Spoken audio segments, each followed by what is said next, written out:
कवासी लखमा को जमानत मिल गई है। आज दोपहर 2 बजे जेल से बाहर आएंगे कवासी लखमा और कल सुप्रीम कोर्ट की तरफ से उन्हें जमानत दे दी गई थी। 15 जनवरी 2025 को ईडी ने गिरफ्तार किया था और इसके बाद ये राहत उनके लिए।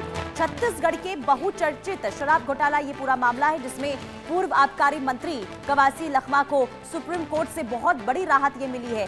दरअसल शीर्ष अदालत में मामले में सुनवाई के बाद कोर्ट ने लखमा को अंतरिम जमानत देने का आदेश पारित कर दिया और इसके साथ ही कोर्ट ने कुछ सख्त शर्तें भी लगाई गई हैं। लेकिन ये तो तय है कि देखिए, कुल मिलाकर जिस तरीके से लगातार ईडी इस पूरे मामले को लेकर कार्रवाई करती हुई नजर आ रही थी और बहुत बड़ा ये मामला शराब घोटाले का, करोड़ों का घोटाला इसमें हुआ था, जिसमें पूर्व आबकारी मंत्री को ईडी ने गिरफ्तार किया था। लेकिन बहुत बड़ी ये राहत है पूर्व मंत्री के लिए कि उन्हें जमानत सुप्रीम कोर्ट की तरफ से दे दी गई है और आज जेल से बाहर भी वो आ जाएंगे। ये राहत की खबर, लेकिन कुछ शर्तें भी लगाई गई है, यानी कि सशर्त उन्हें जमानत दी गई है। लेकिन दूसरी तरफ अब देखना ये होगा कि अब इस पूरे मामले को लेकर आगे ईडी कार्रवाई किस एंगल से करती हुई नजर आती है, क्योंकि ईडी ने जो ये कार्रवाई ईडी अब तक करती हुई नजर आई और इस पूरे मामले को लेकर जो गिरफ्तारी हुई, जिसमें एक पूर्व आबकारी मंत्री कवासी लखमा भी थे, लेकिन उन्हें जमानत दे दी गई है। सुधीर वर्मा संवाददाता तमाम जानकारी के साथ जुड़ चुके हैं। सुधीर, ये बहुत बड़ी राहत पूर्व मंत्री लखमा के लिए, सशर्त उन्हें जमानत मिली है, कौन सी शर्तें लगाई गई है कोर्ट की तरफ से? जी बिल्कुल, लंबे समय से अगर देखा जाए तो कवासी लखमा की गिरफ्तारी को लेकर के चर्चाएं चल रही थी। जमानत को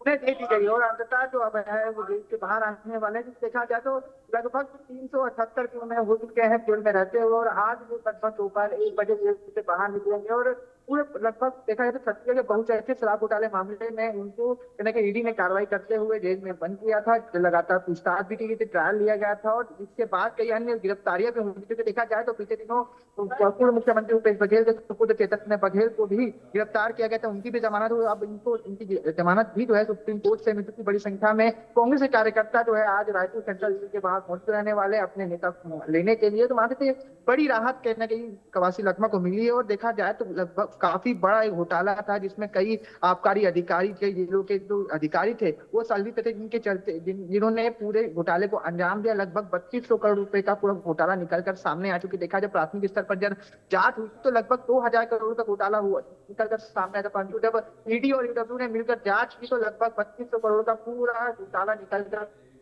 सामने आया, जिससे आबकारी अधिकारी साथ ही साथ बिस्तरी जो विक्रेता होते हैं उनकी संलिप्तता साफ तौर पर देखी गई और इस पूरे घोटाले के कहने के केंद्र बिंदु में कवासी लखमा रहे और उनकी संलिप्तता साफ तौर पर देखी गई। उनके बेटे हरीश लखमा भी इस पूरे घोटाले में सक्रिय रूप से नजर आया, कहीं ना कहीं लगातार उनकी संलिप्तता देखी गई। ईडी का आरोप उन पर यही था कि प्रति साइन का उन्हें 50 लाख रुपए मिलता था, जिसके आरोप में उन्हें गिरफ्तार किया गया और लगभग 378 दिनों तक ये जेल में रहे और अंततः सुप्रीम कोर्ट की तरफ से उन्हें जमानत मिल चुकी है। आज वो जेल से बाहर आने हैं, परंतु अगर देखा जाए तो विधानसभा का सत्र जो होने वाला आगामी समय में उस सत्र में ये शामिल नहीं होंगे।